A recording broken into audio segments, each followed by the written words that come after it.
होइन हो हर्का दाजु, होइन हो। यति साह्रो विरोध बालेनको किन गर्छौ, खैरो किन खान्छौ भनेको त।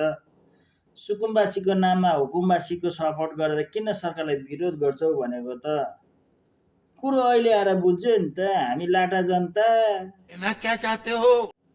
हामी रहेछ 8 तलेको बिल्डिङ, आफ्नै कार्यकर्ताको। त्यस्ता त कति थियो होला ती भत्किने डरले पो रहेछ त। कहाँ जनताको पिर लिएर छ तिमीलाई थाहा भइगयो नि। त्यो मात्र हो र राजीनामा माग्नसम्म पुगेछौ तिमी। मान्छे सही समयमा दिमाग त लगाउने, तर के लगाउने लगानी।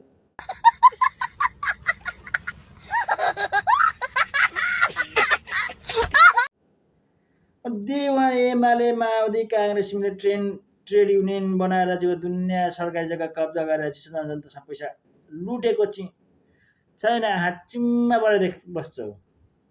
आउँदो कति पकेटमा के बोल्थ्यौ त। अरे देवा, ये गडबड है बाबा।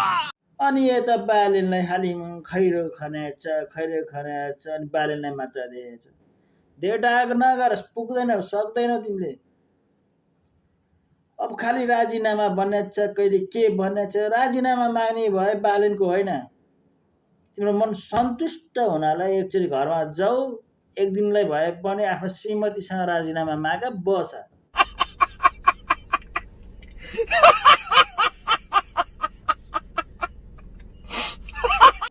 त्यो नै तिम्रो लागि बेटर हुन्छ।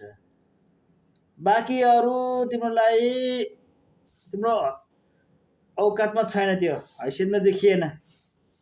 बुझ्नु पर्यो नि हर्का दाजु। सही उपाय दिएको छु मैले, बेलैमै विचार गर्नु है, नत्र गाह्रो पर्ला त।